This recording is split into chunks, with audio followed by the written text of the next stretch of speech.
Hey everyone, welcome back to another explainer brought to you by Forge College. Now, if you're joining us right after surviving our previous lesson on account abstraction, man, congratulations. Take a deep breath. You made it.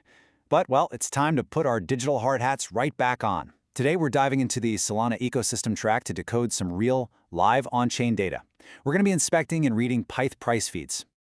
I absolutely love this quote. Reading raw binary data on-chain is like eating alphabet soup in the dark, hoping it spells money. It just perfectly captures that sheer anxiety of looking at a raw buffer stream for the very first time. But hey, don't worry. Think of me as your slightly quirky senior engineer, and you're the junior dev I'm taking under my wing today. We're going to turn on the lights, grab a spoon, and sort out this alphabet soup together so it makes perfect, profitable sense. Okay, let's take a quick glance at our blueprint for today.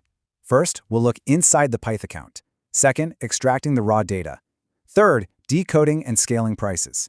Fourth, quality control. And finally, wrap up and next steps. All right, section 1. Inside the Python account, the division of labor. So in the Oracle world, feed producers gather up prices and write them directly to the blockchain. As feed consumers, it's our job to read the schematic they left behind. Now this table right here, it's essentially the Rosetta Stone for Pyth feeds. Every single Pyth account holds these specific fields in a very strict binary layout. You've got the price, which is just this massive unscaled integer. You've got the exponent telling you exactly where to drop the decimal point. You've got confidence, which is your error range, and finally publish slot and publish time. These tell you exactly how old the data is. Spelling and precision absolutely matter here. If you don't know what these fields do, well, you really can't build a safe application. Moving right along to section 2, extracting the raw data, pulling the bytes. Okay, so we know what's in the box, but how do we actually open it? Let's check out our extraction checklist and see how this builds out our data pipeline. Step 1 is just a simple RPC fetch using getAccountInfo.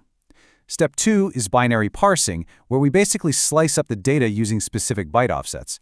And step 3 is applying our integrity checks. And look, I want to reassure you right now, doing this via a standard RPC call is entirely read-only. We are not signing transactions, we're not moving funds, this is just a perfectly safe reconnaissance mission on a public network. Here's the crucial point though. When getAccountInfo gives you that data back, it literally just hands you a giant, messy buffer of bytes. It doesn't label a single thing for you. You have to know exactly where to look. For example, if you want the current price, you might need to look at exactly byte offset 208. You also need to read it with the correct endianness, specifically little endian format in Solana using commands like readBigEnt64LE. So if you ever print out a price and it looks like a phone number from another galaxy, yeah, check your offsets and check your endianness. You're probably just reading the wrong slice of the alphabet soup. Section 3. Decoding and scaling prices. Let's make this data readable. Assuming we actually sliced our bytes correctly, we arrive at the most satisfying part of the whole lesson, translation. Just look at that top number, 2,934,512. If your app reads that raw integer and genuinely thinks Bitcoin is trading at $2 million, you are going to have some very confused or maybe some very dangerously excited users. But when we apply the scaling factor, we get the bottom number, $29,345.12. Much, much better. So how exactly do we pull that off? We used the exponent. The exponent is simply the mathematical scaling factor applied to a raw integer to produce a human-readable decimal price. Let me pull my senior engineer hat on very tightly for a second here. In Web3 engineering, a wrong exponent doesn't just mean a typo on some front-end dashboard. No, it leads to wildly incorrect smart contract math, which inevitably leads to immediate financial disaster. You absolutely must respect the exponent. In our previous example, the exponent was -2. So, our mathematical magnifying glass is 10 to the power of -2. You take your raw price, you multiply it by 10 to the power of the exponent, and boom, the decimal moves exactly where it needs to be. This single, straightforward calculation is literally the most important step in transforming machine data into human reality. On to section 4, quality control. Trust, but verify. Just because a number's readable doesn't mean it's right. This right here is the stern engineering question you have to ask yourself every single time your code fetches a price. Is this price safe to use?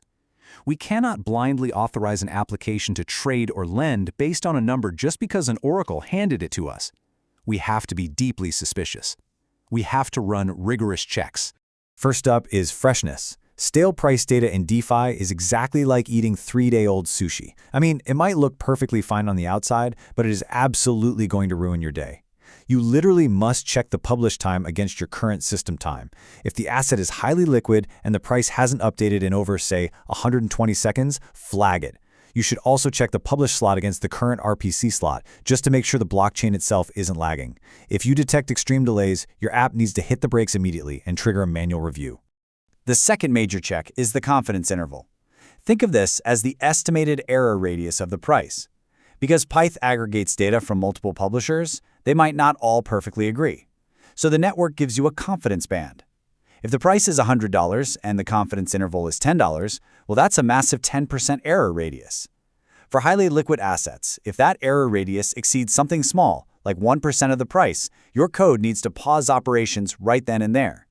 And remember, the confidence value you pull from the buffer is a raw integer too. It needs to be scaled using that exact same exponent we talked about earlier. Finally, Section 5, Wrap Up and Next Steps, the Golden Rules. All right, we've extracted, we've decoded, and we've validated. If you only take away 3 things from this explainer, make it these golden rules of Pyth data consumption. Number 1, exponents dictate numeric scaling. Multiply by 10 to the power of the exponent every single time. Number 2, publish slot and time prove data freshness. Don't eat the stale sushi. And number 3, confidence intervals act as your error boundaries. Scale them, check them as a strict percentage, and protect your users. Guys, these aren't just best practices. They are the absolute minimal verification required for safety in Web3. Now that you're totally comfortable reading and validating data from Pyth, you are perfectly positioned for our next lesson, Switchboard Fundamentals, where we'll be looking at custom oracles and jobs. To dive into that and to find tons of other incredible Web3 engineering resources, make sure you visit forge.college. This explainer was brought to you by Forge College. So I'll leave you with this final thought. If reading the blockchain is like eating alphabet soup in the dark, what are you going to build now that we've finally turned on the lights? Keep exploring, and I'll see you in the next one.